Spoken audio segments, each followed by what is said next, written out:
جو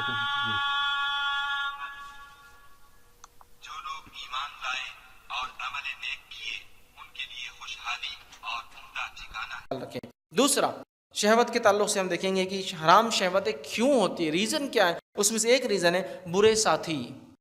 برے ساتھی، برے دوست، بری صحبت، برا سماج، برا معاشرہ، برا علاقہ جس میں آپ رہتے ہیں، یہ بڑی اہم چیز ہے۔ ابو داؤد کی روایت ہے، نبی اکرم صلی اللہ علیہ وسلم نے فرمایا، کہا انسان اپنے دوست کے دین پر ہوتا ہے، بس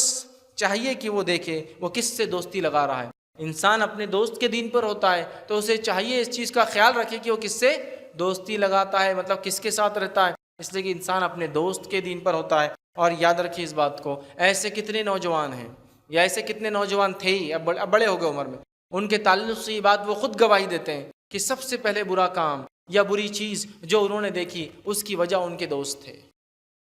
میں دوست کے گھر پہ گیا، وہ دوست نے کچھ تو مجھے بتا دیا، کچھ تو بھی دکھا دیا، وہ پہلا واقعہ تھا جب اسی برائی کی طرف لگ گیا،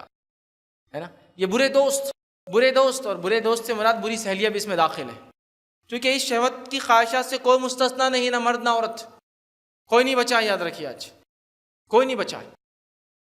تو یہ برے دوست اور بری سہیلیاں یہ سب سے پہلے لوگ ہوتے ہیں جو ہم کو بری شہوت کی طرف لے جاتے ہیں یا شہوت کو ابھارنے والی چیزوں کو دکھاتے ہیں۔ اور کئی لوگوں کی دعوے کہ چھوٹے تھے میرے دوست نے، یا ہم چھوٹے تھے، بڑے کسی گھر والے نے، ہم چھوٹے تھے، بڑے کچھ لوگ دیکھ رہے تھے۔ یہ پہلا واقعہ ہوتا ہے جب وہ غیر فطری اور حرام شہوت ان کے اندر جاگتی ہے اور وہ اس عمر میں اس کے پیچھے لگ جاتے ہیں جو عمر بھی نہیں ہوتی، اور اس کے بعد سے جو نقصان ہوتے ہیں اللہ رحم کرے اس کی کوئی انتہا نہیں۔ یاد رکھیے، بلکہ برے ساتھی میں کیوں کہوں گا، آج تو حالت یہ کہ گھر سے یہ معاملہ چالو ہے، آگے میں انشاءاللہ اس کے ایگزامپلس بھی دوں گا، ٹھیک ہے۔ تو کتنے ایسے لوگ تھے، تو کئی نوجوان ہیں جنہوں نے پہلی بار ان کے کسی دوست کے پاس گئے، اس نے کوئی فلم دکھا دی،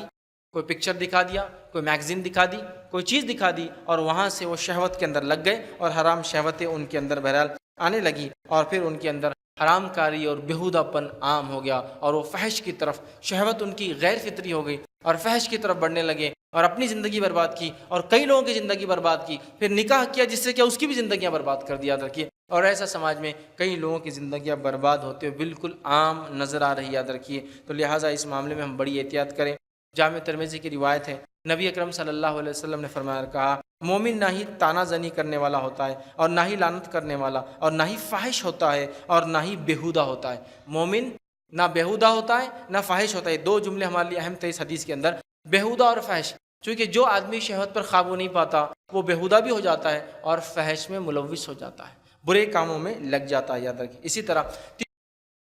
الله معلمنا ورسول الله معلمنا